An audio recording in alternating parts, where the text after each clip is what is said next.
Hi everyone, welcome back to our channel. Today we have a compelling interview with Joe, a homeowner who has faced significant challenges with his home purchase from Clayton Homes. We'll explore his story, the issues he encountered, and the ongoing impact on his life. He said if you report this to the police, I'll have your family killed. Hi Joe, thank you for joining us today. Yes. Let's start from the beginning. Please tell me what happened between you and Clayton Homes. What's your side of the story? Okay. On June 8th, we bought a home, a 2023 model called the Morocco. And we wanted a certain floor plan, and that was available in that home. So we bought the house, signed the papers. They had to order them. They order them from the factory here close by, and then it's delivered to their lot. Then it's delivered to where it's going to end up being put up. So we kind of waited, and I think it was about, I don't know, 6 weeks or 8 weeks or something like that. They had the home made. They called and said the home is delivered to our lot. We'll be taking it out to your property soon. I said, okay, great. We'd like to come see it. They said, no, you can't see it because it's not all put together. It's just on the lot, and it is a double wide home. And, insurance is not going to let us, stack up some boards or bricks so you can get up into the house and see it. But everything's okay. I said, well, okay. I'll trust y'all that everything is okay. I said, just let me know when you're going to deliver the home. All right. It was a few days went by, and I called to check on it. And they said, oh, the home is there. So I drove out here. Now it's 65 miles from where we were living to where the home was delivered. So I came out here, and sure enough, there sat the house on the property.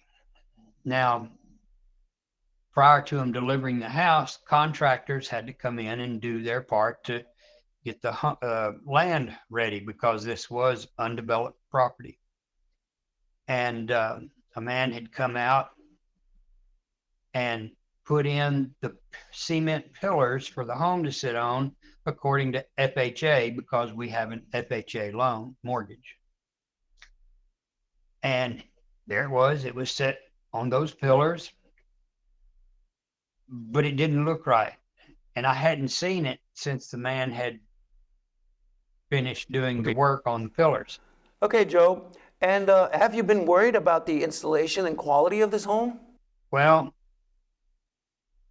they say they had their inspector come look at it. I don't know. Nobody that I know came and looked at it because even at that point, they would not let us in the house because they said it's not finished. We just got it together. Things have to be done. Still got to hook up all the utilities. So no, you can't go in the house yet. Well, as contractors would come and do their little parts on the house, I would come and look at the property and look at what was going on. The more we looked in windows and doors of what we could see, didn't look like the right house. So finally, I had a contractor that had to put in our internet service. He had to be able to come into the home to put in the equipment. They sent a woman out here who's actually the woman that does the walkthroughs when you're all done. She came out here to open the door so he could do his job, and she let me in. And she said, well, let's do a quick walkthrough. And I said, you mean just to kind of look, see? Yeah, we're not done yet, so let's kind of look at it. Okay. So we walked through it. Well, I knew right off when I walked in, it was the wrong house. I didn't say anything at the time because, for one, I wanted to see what she had to say. And then also it was like, okay, this is not the actual walkthrough. I'm not even supposed to be in the house. So he got all done, and before he got done, actually, and she said, I have got to go I'm not supposed to give you these keys, but I need to go. So here are the keys. When you're done, just drop them off at the office on your way home. Just say you need to speak to me and nobody will ask questions. Okay. Well, actually, my wife is the one that took the key, dropped it off to her. Nothing was ever said. And then when the house was all done and she came out to do the formal walkthrough, or before she was coming out to do the formal walkthrough, I had already said, hey, this is the wrong house. We've seen enough. We got to do something. This is the wrong house. And what did you do, Joe, after realizing this was the wrong house? Well, I raised enough hell with them that finally the vice president from Houston drove all the way out here to meet with me, the manager of the dealership we bought it from, and the manager of the factory here in Decatur. And I was given all kinds of excuses, things like, well, this is a 2024 model and HUD made us build them this way. Well, that was their biggest reason for putting in the wrong house. HUD made them build it this way. So after the meeting, I checked. No, I'd talked to enough HUD inspectors. HUD don't make them do anything. HUD does not make anyone build a house a certain way unless you want to sell a zero energy home. Now, when you do that, that means you got to have a hybrid water heater and a heat pump HVAC system, neither of which are in this house.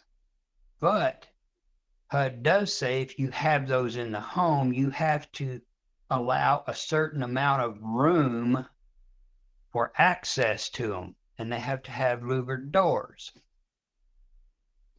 Fine, I think it's way too big of a room. Ruins the whole, just kind of ruins the room. But anyway, I said, okay, but we don't have those things in here. Well, this is how they come now. I said, but you told me you had to make it this way because of those appliances. Those appliances aren't here. I either want the house we bought or the appliances. Either way, we still don't get the bathroom because the bathroom and closet area was just, it's totally different layout. It doesn't work very well either. And so when it was all said and done, finally we rock along until January comes along. Now we should have been in the home in September. And here it is, January. We had to move because the house we were living in was vandalized. Now, it was vandalized the night we decided to bring stuff out here after I had met with the vice president and all these people and was made promises that we go back to their office in Azle. The vice president writes it all down, signs it, makes copies. Everybody signs it. Okay, so we move in. That night our house was vandalized, so we pretty much had to stay here. But when we did the walkthrough, there were so many things that just didn't work. Drawers that wouldn't open. Some of them that were halfway open wouldn't shut. Some of them, like in the bathroom, you went to pull out the bottom drawer and it just fell out on the floor and pieces went everywhere. It wasn't even put together right. The things were crooked, windows were cracked and so crooked they wouldn't shut. There's a ton of things. I gave them like a 3-page list of all the stuff that needed to be done. Now, one of which was smoke alarms didn't work. The answer I got on one of the many emails I sent and saying, hey, these smoke alarms don't work. Please come fix them. And they're like, well, we have a contractor that will be going to the factory in a couple of weeks to pick up parts to work on your house. and we'll have him pick up the parts then to work on the smoke alarms. And I thought, well, how's he going to pick up parts if he doesn't know what's wrong? I mean, you need to find out what's wrong with it first. Anyway, my answer was, well, I can't wait 2 weeks for you to figure out what's wrong with it without looking at it. And smoke alarms, they were not concerned at all. So as it is, I got the smoke alarms fixed myself. So, did contractors try to fix all those issues you mentioned? Contractors spent 2 weeks out here doing stuff, and there's still things that are wrong with it that need to be done. But I have to send another list in, let them look it over, decide whether or not they'll fix it, get hold of a contractor to fix the things they will fix, and give him what parts they think it will need or he will need to do it. And, we're probably looking at another month out to get somebody out here to fix the rest of this stuff.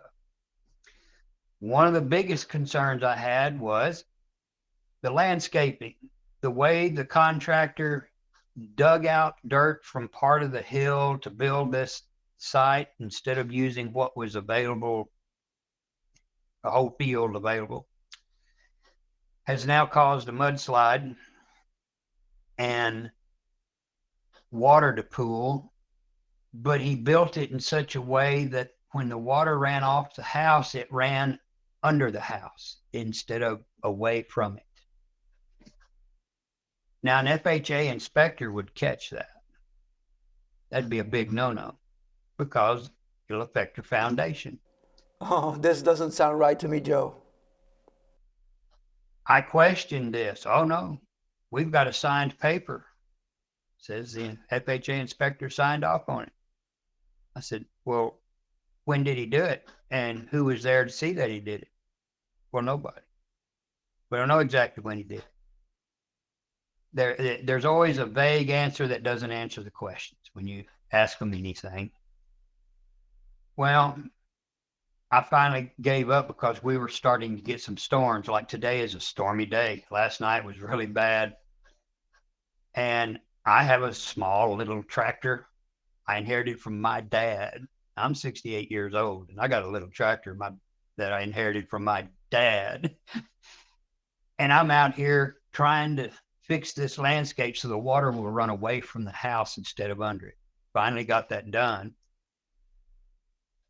And I had to hire a dump truck to come in and put in enough material on the driveway next to the house so the water wouldn't pool up where we were to park and go under the house. The driveway is a total wreck. It's a mess.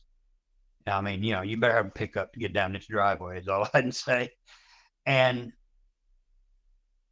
so anyway, with all this going on, in the meantime, I'm like, well, where is Clayton when they promised they were going to fix all this stuff?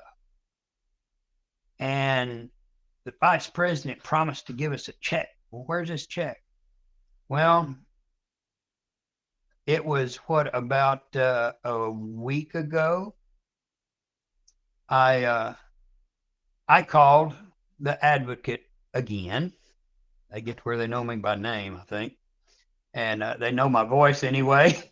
And I told them, I said, look, we got a lot going on, and we've got, I've got things here I've got to fix. This water with these storms, it's just unreal, and I don't want to be.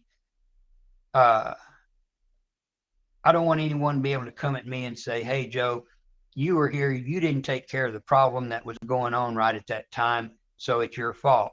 When it's actually a problem they should have taken care of before now. I mean, look, we've had months, and I keep raising hell about it, and nobody does anything. And the vice president calls me back and says, I understand you've been calling, and we've got a problem. I just told him, I said, look, guy, when we first met, I could tell by the way you were talking. I got to turn that off. I'm sorry. And I said, you're a good used car salesman. You got to talk. But I could tell I didn't think the word meant anything. And so far it hasn't. no check. Nobody's fixed the mudslide. I've just bought poles and equipment and stuff to try to fix this. We've got, I've lost about so far somewhere between 100 and 150 square feet of ground that has slid down the hill onto this driveway up against the house, and it's just a big old mess. And I said, and there's still things wrong with the house. And where's this check you promised? And what did the vice president say to you? Well, they should have called you a long time ago to get that. And I said, yeah, well, should have. Magic word. So anyway, he said, well, let me see what I can do. And he hung up, and that was it. I finally get a phone call. Hey, we've got a check here. You need to come pick it up. Well, okay. I go pick it up, but still none of this stuff has been fixed other than that one contractor that came out and spent 2 weeks, because I had to be here or he wouldn't work on the house. 2 weeks working on it all day long. He put in a good 8-9 hours sometimes. The guy's a good worker. And but he's an independent contractor. He doesn't work for Clayton. He's just an independent. And at this point, it looks like way things are going to settle down as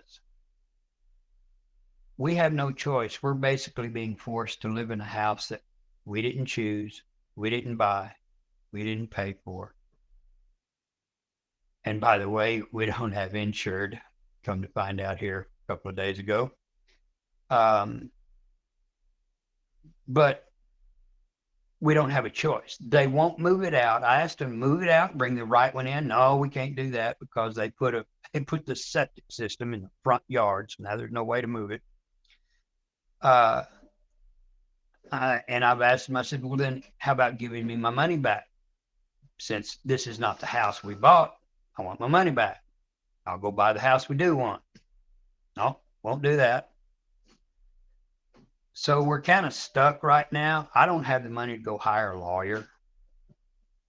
And, it's at a point where, okay, what are you going to do? I've spent what money we had to try to patch up a few things here. I'm working as hard as I can, but 68 years old with a back broken 5 places, I don't get very much done. I don't get it done very quickly at that. My wife is disabled as well. She gets, a hard time getting up and down these steps. And we told them when we bought the house, we need a ramp and da-da-da. Well, no ramp, forget that. And so I think what's going to end up happening is I'm going to have to end up fixing this stuff myself. That should be theirs, that they've been paid for by the bank. And do what? I don't know. But I do know this, how do I feel about it? Hey, elderly, disabled, here's what you want. Yeah, guess what? We can build a home with the floor plan of a zero energy home, and they get the tax credit when they sell it, not us. So it's like, well, let's just screw old Joe Vernon and his wife over here, and we need to be the one of the first homes built in this area, a zero energy home. We're going to put it on his place and not say nothing about it, not let him in it until the deal is done and it's too late to do anything about it. But we're not going to give him all the stuff that goes in the zero energy home because we don't have to prove that to the government. All we got to do is show where we sold the zero energy home to get the tax credit. That's what I feel it's all about. That's why they wouldn't let us see it until it was too late. And of course, after getting in it, I honestly do believe this was supposed to be a demonstrator home because there's a lot of things that didn't work. You don't need them to work when it's a demonstrator, like the windows, who cares if windows go up and down or not? It's a demonstrator. This ain't the house we're living in, but they sold it to us as a house to live in. The home we've got, in fact, we have our receipt says a 2023 model Morocco. on the paperwork that they've made up shows a 2024 Morocco. So here it is in black and white. You know, we bought this. They've sold us something else.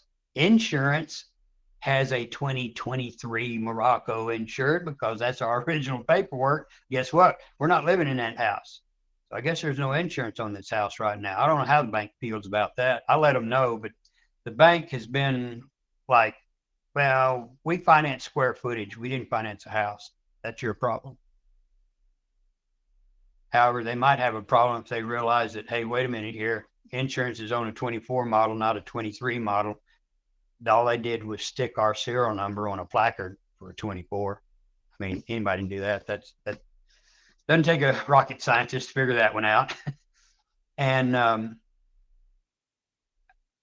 I look at it as they did it so easily and just without a second thought, as if it's something they do every day. We can't be the only people they're doing this to. And I'm starting to find out as time goes along that we're not. They do it to a lot of people. And our deal in particular, my fault. I didn't research. We were kind of in a hurry to find someone to do the land home package. They did it, and here I should have known. Too good to be true. But I didn't check it out. So everything put together, what would you recommend to people considering buying a Clayton home? What I would tell people is, number one, don't have anything to do with Clayton Homes in the first place. Number two, if you're going to, I understand they have bought out a few other companies now, and they may not change the name of those companies, but they own them, which means they're going to start changing the way they do business and the way they build. And you want a cheap, junky built house, get you a Clayton. But just if you're going to do your homework, man, research, because they're not going to post anything negative. You can get on their website and you'll see nothing but fantastic reviews. Well, that doesn't mean anything because, number one, since when's the last time you believe everything you read on the internet, right? But things like this are a little more believable because, number one, I'm sitting here in front of you. You're looking at me. This is not something in print that you don't know who wrote it, what it was about, what was going on. I think you can tell by the way I'm dressed, I am not rich. We barely get by. In fact, I'm on Social Security. It's one of these things that they seem to have a method worked out and refined where they try to work on doing business like they've done with us. And it's, for them, probably works out, you know. For us, here we are, I'm 68 years old, and we're basically looking at starting to try to help our family. I have a son just out of the Marines. All right, he's going to be here with us. In fact, he's here now.